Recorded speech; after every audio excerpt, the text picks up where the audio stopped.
प्रभु यीशु मसीह के मधुर नाम में एक बार फिर से आपका स्वागत है। और जैसा कि हम देख रहे हैं पवित्र सप्ताह में जो है विशेष करके पाम संडे के दिन जो है जब प्रभु यीशु मसीह यरूशलेम में प्रवेश करते हैं, बहुत सारी चीजें हुई। हमने से उसमें से कुछ देखी, कुछ हम अब देखने जा रहे हैं। उनमें से एक महत्वपूर्ण चीज है कि प्रभु यीशु मसीह के जीवन में बहुत सारे पेड़ भी आए। जैसा पाम संडे हम बोलते हैं, खजूर का इतवार बोलते हैं, तो खजूर जो है प्रभु यीशु मसीह के इस पूरे सफर में जो है उसका वर्णन आया। वो न सिर्फ यहाँ पर खजूर का वर्णन पुराने नियम से लगा करके नए नियम तक जो है करीब 400 से भी ज्यादा रेफरेंस बाइबल में खजूर से संबंधित है। और खजूर को इतना महत्वपूर्ण स्थान दिया गया कि करूबों के साथ खजूर जो है वो सुलेमान के मंदिर में भी जो है कुरेदा गया। और जो है प्रभु यीशु मसीह के विजय जुलूस में खजूर जो है लोगों ने डालियां तोड़ तोड़ के जो है डाली प्रभु के सामने और उनके स्वागत में। और अंत में प्रकाशित वाक्य के 7वें अध्याय में भी जो विजयी लोग थे उन्होंने भी खजूर की डालियां लिए हुए स्वर्ग में परमेश्वर की महिमा करी।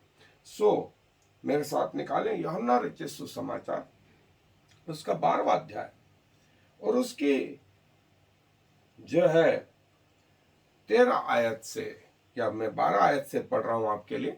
यूहन्ना रचित सुसमाचार 12वां अध्याय 12वीं आयत से।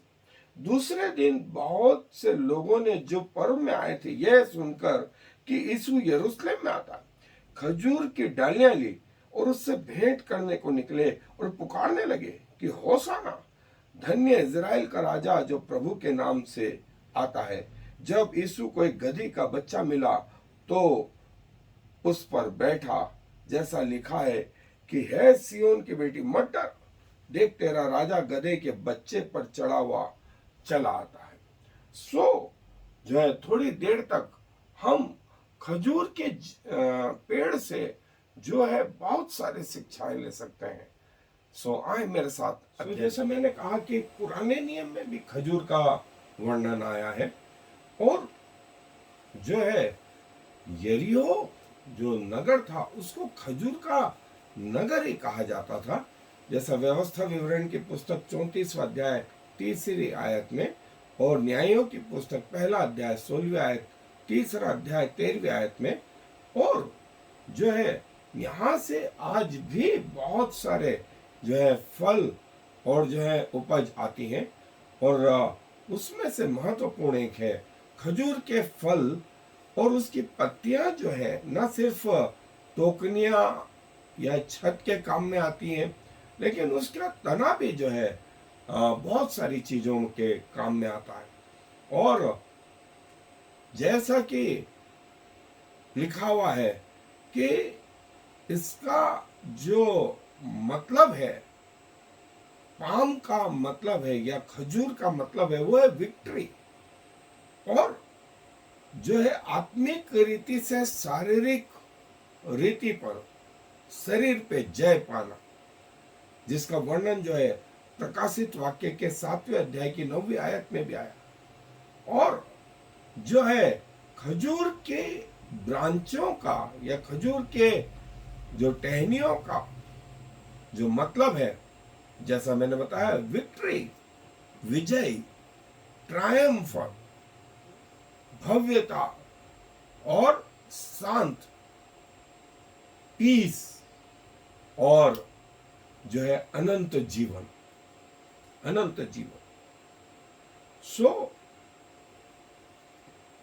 मसीहत में, क्रिश्चियनिटी में जो है खजूर जो है वो पाम संडे से प्रभु यीशु मसीह के जो है विजय यात्रा से जब वे यरूशलेम में प्रवेश करते वहां से जुड़ा। और जैसा हमने यूहन्ना में पढ़ा, उसका 12वां अध्याय 13वीं आयत में, कि वे लोग खजूर की डालियां हाथ में लिए हुए जो है होसन्ना के नारे लगाते। और जो है खजूर की डालियां, ये शब्द सिर्फ यूहन्ना में ही आया है, बाकी के तीनों सुसमाचार में ये नहीं आया है। और जैसा ये कि शरीर के ऊपर जो है आत्मा की जय, शरीर के ऊपर आत्मा की जय। और जो है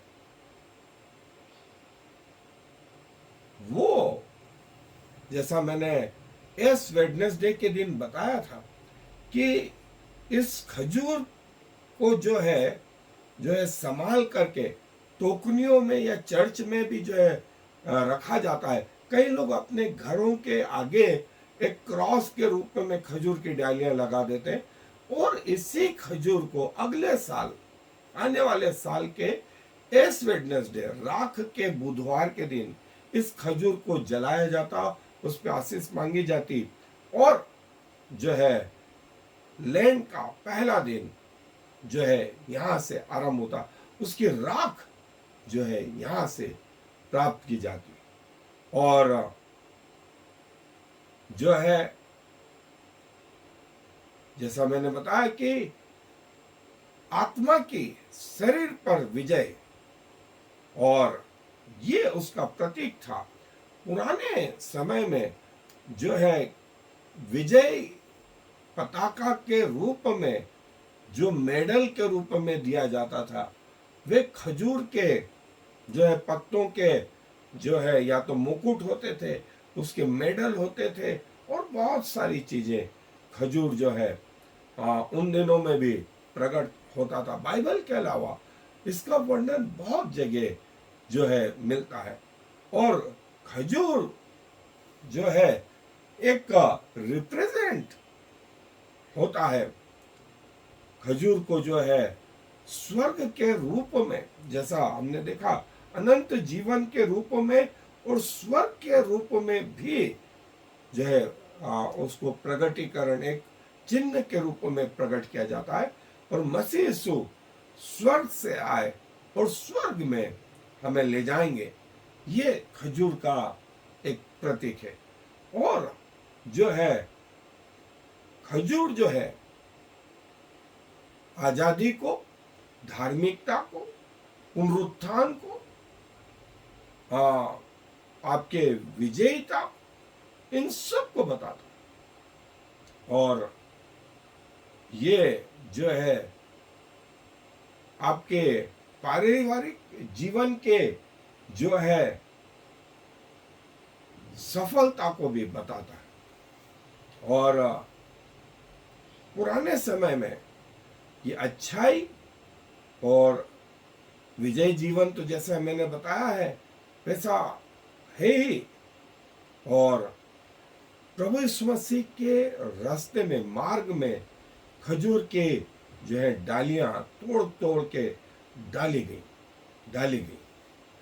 और पुराने नियम में भी जो है खजूर को जो है वो जो है करूबों के बीच में जो है बताया गया है। जब मूसा को जो है तंबू बनाने के लिए कहा गया, तब मूसा ने ये जो है आज्ञा परमेश्वर से पाई। और करूब और इन दोनों के बीच में जो है एक खजूर का पेड़ जो है धार्मिकता को जो है प्रकट करता है। खजूर की जो कुछ विशेषता है कि वो खड़ा रहता है, हमेशा खड़ा रहता है। और जो उसका सीधा होना, खड़ा होना है, वो स्वर्ग को बताता है। दूसरी महत्वपूर्ण चीज जो है वो फलों को जो है, जो फल उसमें लगे हैं, वो फल इस बात का भी प्रतीक रहते हैं कि कहीं ना कहीं रेगिस्तान में खजूर यदि है तो वहां पानी है, वहां जीवन है। मरुस्थल में जो मृत्यु का प्रतीक है, वहां पर खजूर यदि है तो वहां जीवन है, जीवन है। और उसके फल जो है जीवन का प्रतीक है। और उसकी खूबसूरती जो है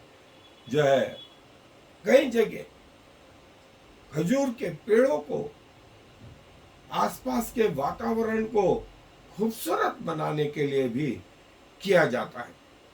और जो है ये वो बताता है खजूर का पेड़ कि परमेश्वर से जो है हमारा लगाव है, परमेश्वर से लगाव है। इसलिए भजन संहिता में कहा गया है कि वे खजूर की नए फूलेंगे फलेंगे।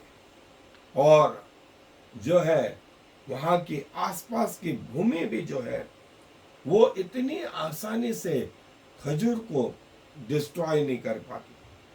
और चौथी चीज जो है खजूर की, वो जो है वो ये उसकी इलास्टिसिटी। जब आंधी तूफान आते हैं, समुद्र के अलावा जो है रेतीले तूफान भी आते हैं, तो खजूर झुकना जानता।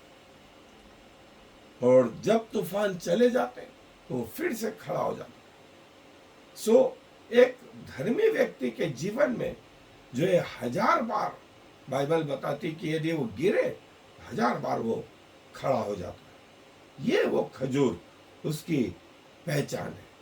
और जो है अल्टीमेट जो है विजय जीवन, अल्टीमेट विजय जीवन जो है ये खजूर का मतलब। और जैसा भजन संहिता में कहा, वे धर्मी लोग खजूर की नहीं फलेंगे फूलेंगे। और जहां खजूर वहां जीवन है, वहां जीवन है।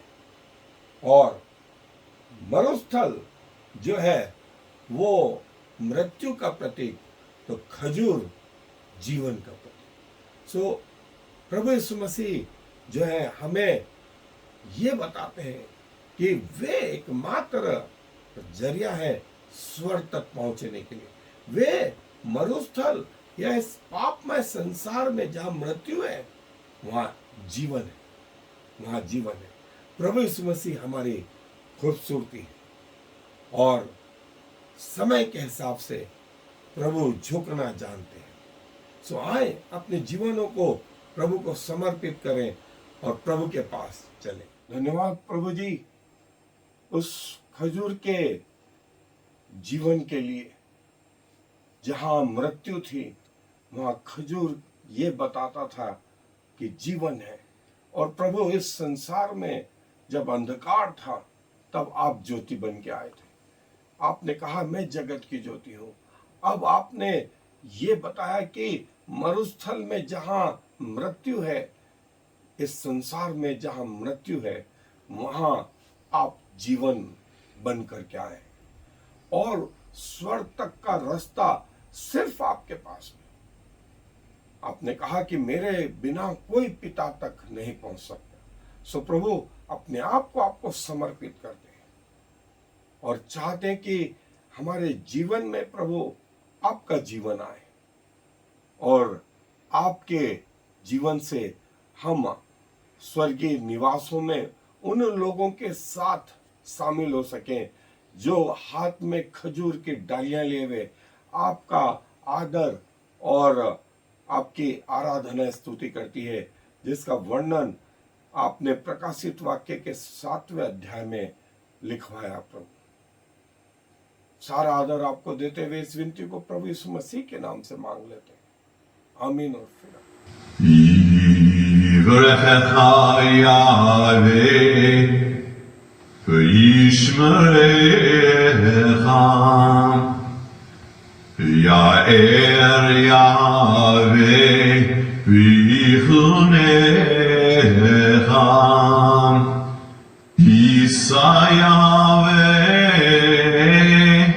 Panah lecha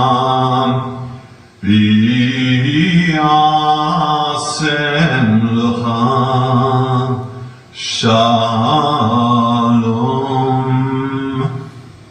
May the Lord bless you and protect you.